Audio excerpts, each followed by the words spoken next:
11월 첫주 성찬주의를 맞아서 시편 103편 1절로 5절의 말씀을 본문으로 송축하라, 이런 제목으로 은혜를 나누기 원합니다.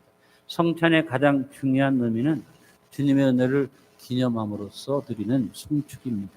송축은 사람이 어떤 길을 기리고 기뻐하는 것을 말합니다. 우리가 드리는 모든 예배가 하나님의 은혜에 대한 송축이며, 특별히 성찬의 은혜를 감사하고 나에게 주어진 복을 주께 영광 드리는 이것이 송축인 줄로 믿습니다. 성찬은 우리의 구주 되시는 예수님께서 직접 행하시면서 우리에게 행하라고 하신 송축의 예식이 됩니다. 유월절 마지막 만찬자리에서 예수님께서 떡을 가서 감사하기도 하시고, 잔을 가져서 감사하기도 하시고, 떼어주시고 나눠주시면서 제자들에게 이르시되 이것은 너희를 위하여 주는 내 몸과 내 피라고 말씀하시면서 너희가 이를 향하여 나를 기념하라고 하셨는데, 기념하라고 하신 말씀의 의미를 10월 성찬주일에 우리가 5가지로 생각을 했습니다만, 그 위에 덧붙여서 주께서 베푸신 은혜를 송축하라는 의미가 바로 기념의 의미 속에 포함되어 있습니다. 송축은 영어로 축복한다는 의미의 bless라는 말이고, 히브리 말로는 바라키라는 말로 번역된 것인데, 무릎을 꿇고 복을 비는 것을 의미합니다. 그래서 affectionately praise, 사랑의 마음의 감격이 넘쳐서 그 감격으로 찬양하고 예배하는 것을 송축이라고 말합니다. 바울은 성찬에 대해서 고린도전서 11장 23절 26절에서 예수 그리스도께서 명하신 송축의 명령을 우리에게 전달해 주었습니다. 내가 너희에게 전한 것은 주께 받은 것이니 곧 주 예수께서 잡히 시든 밤에 떡을 가지사 축사하시고 떼어 이르시되 이것은 너희를 위하는 내 몸이니 이것을 행하여 나를 기념하라 하시고, 식후에 또한 그와 같이 잔을 가지시고 이르시되 이제는 내 피로 세운 새 언약이니 이것을 행하여 마실 때마다 나를 기념하라 하셨으니 너희가 이 떡을 먹으며 이 잔을 마실 때마다 주의 죽으심을 그가 오실 때까지 전하는 것이니라. 그렇습니다. 성찬은 예수 그리스도의 은혜를 기념하는 일로서 바로 우리에게 예수 그리스도를 대속물로 보내신 야훼 하나님을 향해 감격과 사랑에 넘쳐서 예배하며 찬송하며 하나님이 주시는 복을 나누는 일이 바로 성찬이 됩니다. 오늘 성찬을 나누며 무엇보다 완불인생으로서 속전의 은혜를 송축합시다. 하나님은 모든 것에 값을 지불하시는 공의로운 절대자이십니다. 하나님이 우리의 죄에 대한 값을 완불하셔서 우리를 완불인생으로 복 주신 것을 감사하며 송축합시다. 하나님은 모든 것을 마음대로 하시는 주권자가 되시고, 그 주권을 행하실 만큼 넘치는 권세와 능력을 가지신 분으로 마음대로 하시는 분이지만, 하나님이 스스로 권세와 권한을 제한하셔서 모든 일을 정당한 방법으로, 합법적인 방법으로 이루어 가시는 공의로운 하나님이십니다. 그러므로 어떤 일이든지 하나님은 정당한 값을 지불하십니다.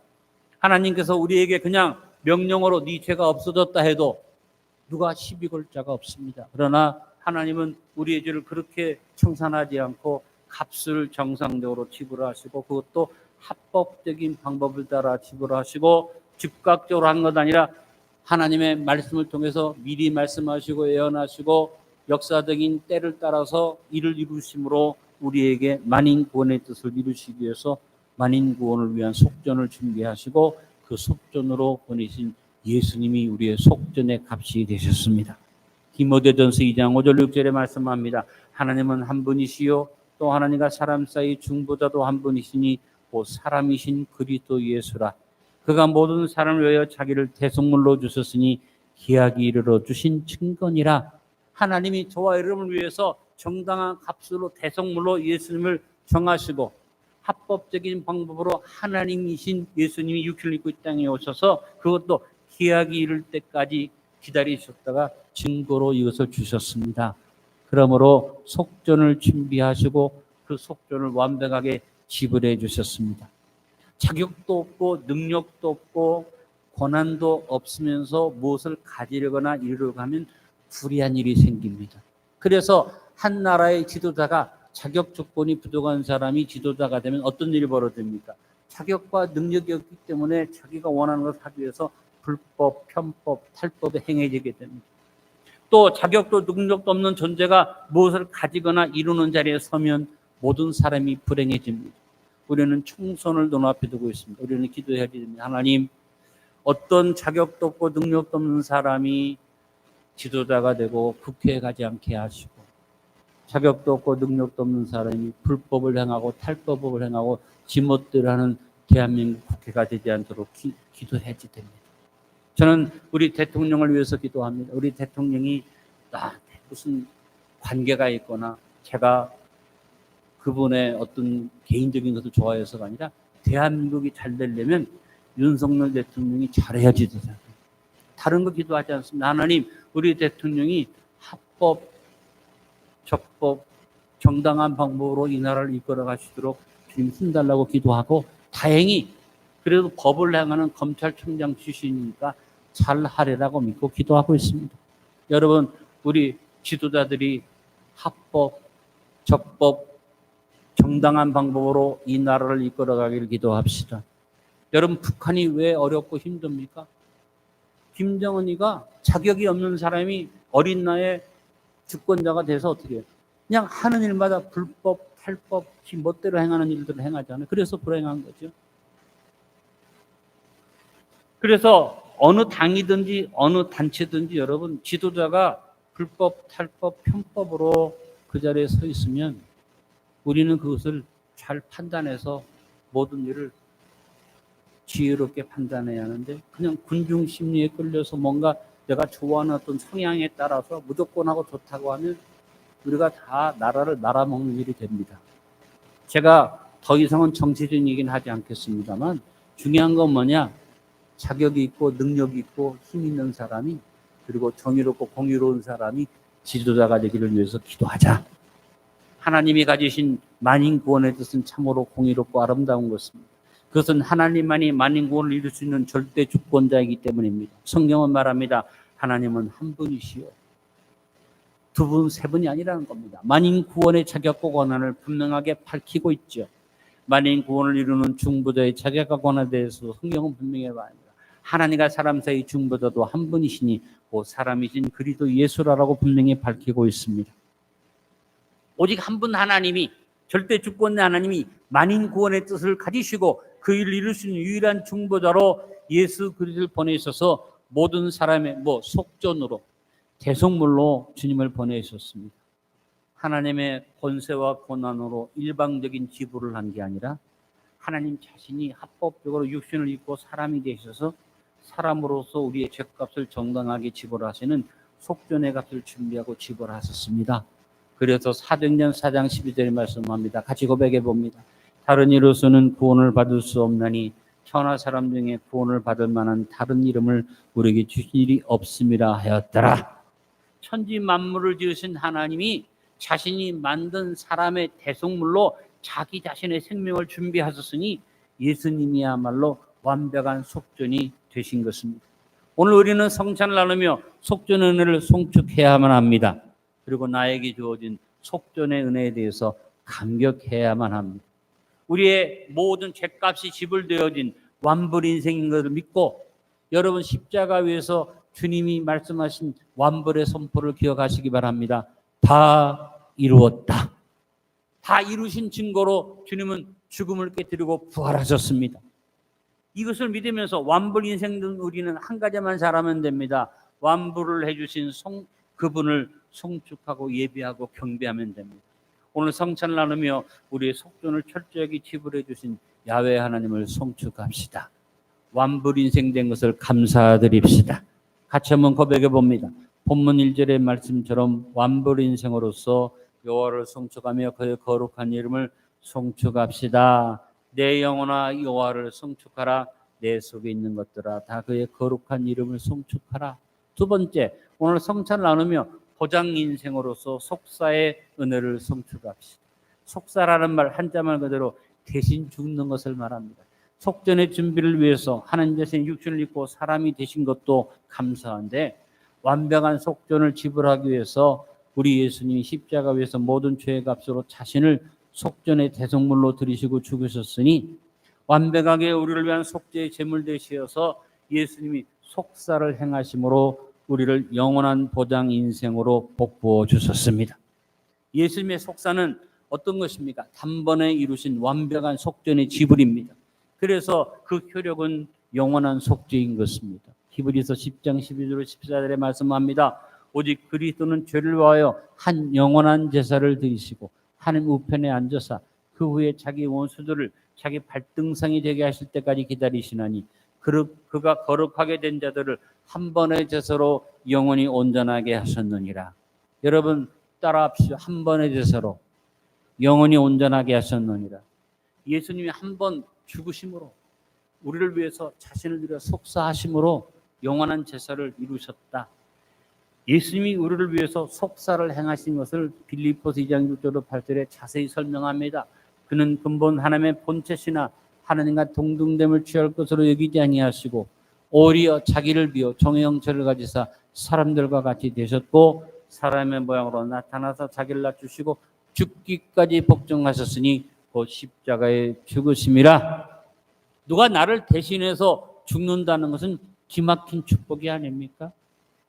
제 아내에게 여보 당신이 나를 위해서 죽을 수 있어라고 말하면 제 아내는 아마 나한테 그럴 수 있으리라고 그렇다고 말하리라고 생각합니다.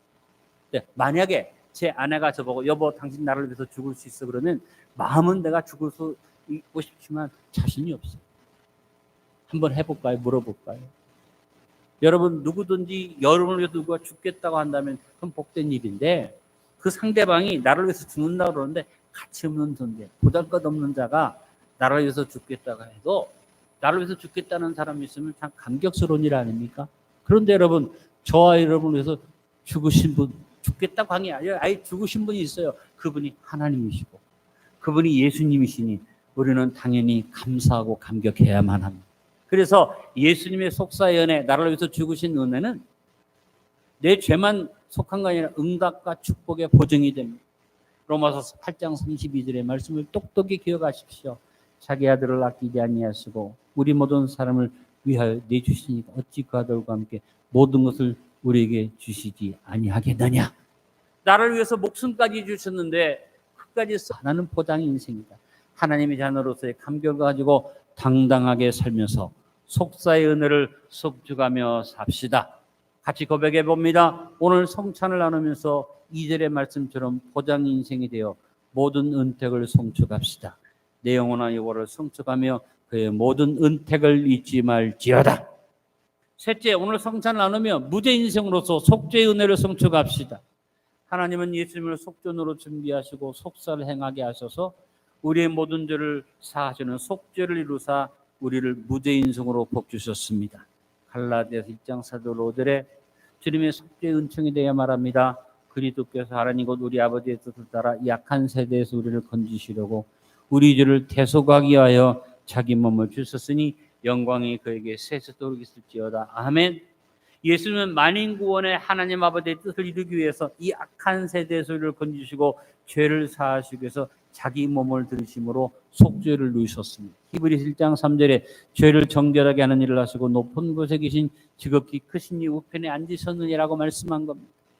베드로전서 2장 22절로 25절은 설명합니다. 그는 죄를 범하지 아니하시고 그 입에 거짓도 없으시며 욕을 당하시되 맞대어 욕하지 아니하시고 고난을 당하시되 위협하지 아니하시고 오직 공의로 심판하신 이에게 부탁하시며 친히 나무에 달려 그 몸으로 우리 죄를 담당하셨으니 이는 우리로 죄에 대하여 죽고 의에 대하여 설계하려 하십니다.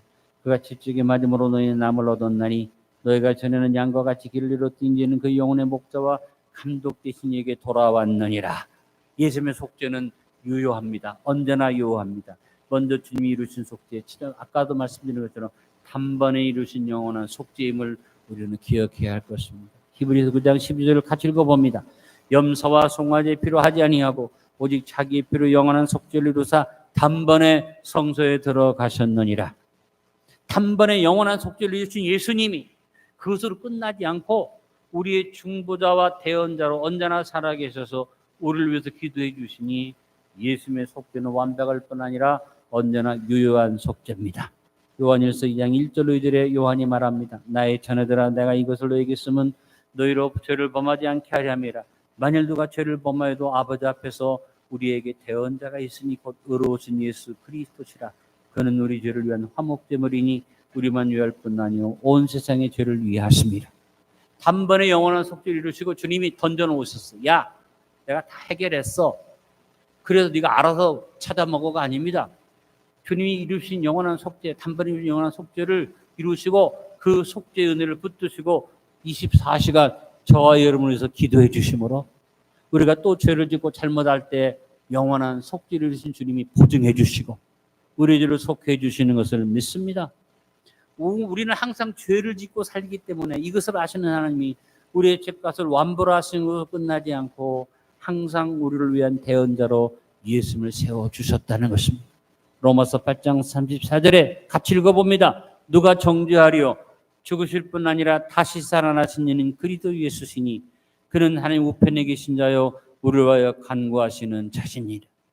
누군가 나를 위하여 누군가 기도하네. 세상 사람들은 이 축복에 관계가 없어요. 누군가 자기를 위해서 기도하는 썸바디가 없어요. 그러나 우리는 있어요. 누구? 예수님이 계십니다. 지금도 우리를 위해서 예수님이 계십니다.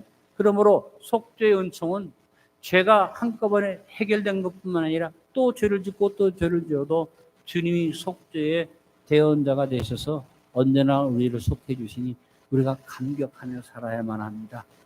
오늘 성찬 나누면서 한번 고백해 봅니다. 오늘 성찬 나누면서 3절에 그가 내 모든 죄악을 사하시며 내 모든 병을 고치시며라고 말씀하신 것처럼 우리의 모든 죄악을 사하시며 모든 병을 고치시는 여호와 하나님을 송축합시다. 무죄 인생으로 속죄 은총을 기념하며 송축하며 삽시다. 오늘 성찬 나누며 마지막 권세 인생으로서 속량의 은혜를 송축합시다. 속량은 과거의 죄를 속죄하여 정리하고 새로운 의의 자격과 권세를 누리도록 새로운 지혜와 권세를 베푸는 것입니다. 바로 우리를 죄에서 건져주실 뿐 아니라 하나님의 자녀로 권세의 인생으로 복받게 하신 것이 속량의 은혜입니다. 하나님은 만인 구원을 이루어서 만인이 하나님의 자녀로 회복되고 속량의 은혜를 누리길 원하십니다. 에베소서 1장 7절에 우리는 그리스도 안에서 그의 은혜의 풍성함을 따라 그의 피로 말미암아 속량 곧 죄사함을 받았느니라.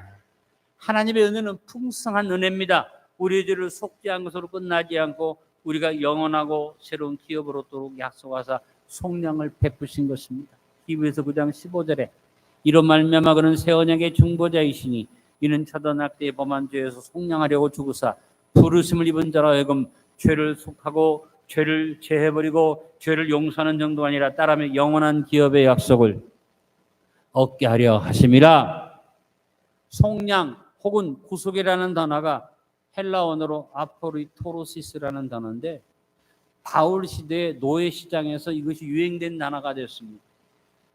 귀족이 노예를 사러 노예 시장에 갔는데 노예를 살려고 보다가 아주 좋은 노예가 발견돼서 돈을 주고 노예를 샀는데 데려와서 보니까 생긴 모습이나 갖추고 있는 인품이 이게 노예 같지가 않아서 그래서 내가 너에게 자유를 줄게 하고 자유인으로 만든 다음에 그 귀족이 아들이 없기 때문에 야 네가 이왕이면 자유인이 됐으니 내 아들이 되라. 그래서 아들 삼았는데 그 아들 삼은 다음에 얘기를 들으니까 이 사람이 전쟁의 포로로 끌려와서 노예가 됐는데 자기 고향에 땅도 있고 재산이 있다는 거죠. 이 귀족이 아들 데리고 이 사람의 고향을 찾아가. 그리고 로마 법에 의해서 이 아들의 재산을 다 회복시켜서 자기 재산을 삼으니까 해보니까 자기가 가진 재산보다 아들의 재산이 더 많아. 결국은 그 귀족이 말합니다. 니께 내 거고 내께 네 거니. 이제 네가 내 아들이 되었으니 네가 이 모든 것의 소유주가 되고 내가 죽은 다음에 네가 이것을 상속해라. 그래서 이 기가 막힌 사건이 소문이 나면서 로마의 귀족들이 전부 다 노예 시장에 달려가서 생긴 모습을 보고 돈 주고 노예를 사는데 다 이것을 기다리고 했는데 다 된 건 아니지만 그런 일들이 많이 일어나면서 단어 아포리토로시스 속량했다는 단어가 유행되어지고 이와 같이 자기의 모든 것을 속량해서 새로운 권세와 지위를 준 일 때문에 사건 스토리를 만들어 영화화 된 것이 배너라는 영화죠. 배너가 노예가 돼서 배에서 노를 젓는 노예였는데 배너가 젓는 노예 이 배가 집정관의 배예요. 이 집정관이 전쟁에서 승리하게 되고 승리를 했지만 배가 파손되어져서 물에 빠져 죽게 된 것을 배너가 구해줍니다. 나중에 집중관이 네가 내 생명을 구했으니 너는 노예가 아니라 이제부터 내 아들이야. 아포리토로스, 내가 너를 속량했다. 그래서 배너가 속량을 받고 고향 예루살렘에 돌아가서 예수님이 십자가 길을 걸어가시는 것을 보게 되죠. 이 영화의 내용이 그겁니다. 속량의 의미입니다. 여러분, 저하고 여러분은 죄의 노예였습니다. 마귀에게 다 빼앗겨서 죄의 노예되고 죽을 수밖에 없는데 우리는 구속받음으로써 죄만 용서된 것 아니라 자유만 된 것 아니라 자녀되는 권세를 얻었습니다. 속량의 의미를 감사하시기 바랍니다. 요한복음 1장 12절을 크게 읽어봅니다. 영접하는 자, 곧 그 이름을 믿는 자들에게는 하나님의 자녀가 되는 권세를 주셨으니, 여러분, 저하고 여러분은 속량의 은혜를 입었으니 이걸 송축할 수밖에 없습니다. 새로운 지위를 얻었습니다. 새로운 권세를 얻었습니다. 하나님께서 아바 아버지라고 부르게 되었습니다. 그래서 우리에게는 하나님의 은혜로 생명에서 타멸에서 생명을 얻을 뿐 아니라 인자와 긍휼로 간시 얻어서 내가 하나님의 아들이 되고 좋은 곳으로 내 소원을 만족하게 해주시고 내 청춘을 독실 좀 새롭게 하신 은혜와 축복 속에 서게 된 것입니다. 이것이 성찬의 가장 귀한 의미입니다. 같이 한번 고백해 봅니다. 오늘 성찬을 나누면서 본문 4절로 5절에서 내 생명을 파멸해서 속량하시고 인자와 긍휼로 간을 씌우시며 좋은 것으로 내 소원을 만족하게 하사 내 청춘을 독수리같이 새롭게 하시는 도 하신 말씀을 아멘으로 받으며 권세 인생으로 여호와 하나님과 우리 주 예수 그리스도를 송축합시다. 오늘 결론을 맺습니다. 성찬을 나눔으로 예수 그리스도의 은혜를 송축합시다. 성찬을 나누며 하나님의 은혜를 기억하여 기리고 축복하는 송축의 예배자가 됩시다. 우리 주님이 이루신 속전, 속사, 속죄, 속량의 은혜를 송축합시다. 우리는 속전이 지불되어진 완불 인생입니다. 우리를 위해서 속사가 이루어진 보장 인생입니다. 우리를 위해 속자가 베풀어진 무죄 인생입니다. 우리를 위해 속량이 주어진 권세 인생입니다. 오늘 성찬을 나누면서 이 놀라운 은혜를 다시 확인하여 기념하여 송축하고 감격에 넘쳐서 만인 구원을 위해 복음을 전하는 증인들이 되기를 결단합시다. 아버지 감사합니다. 우리가 죄인이었고 노예였고 죽을 수밖에 없었던 불행한 인생이었는데 주님이 우리를 위해서 속죄값을 완불해 주시고 나를 위해서 대신 주고사 속사를 베풀어 주시고 그 결과로 모든 죄를 사는 속죄를 주시고 더불어서 새로운 권세를 부여준 속량의 은혜를 주셨음을 감사합니다. 언제나 성찬을 나누면서 속전, 속사, 속죄, 속량의 은혜를 기억하게 하시고 그런 말미암아 나는 완불 인생 되고 보장받은 인생 되고 무죄 인생 되고 권세 인생 되었음을 확인하며 감격으로 성찬에 참여하고 여호와 하나님의 은혜를 송축하는 예배자로 서게 하여 주옵소서. 오늘도 성찬을 하면서 이 귀한 말씀의 내용을 마음에 깊이 새김질하게 하여 주옵소서. 예수님의 이름으로 기도드리옵나이다. 아멘.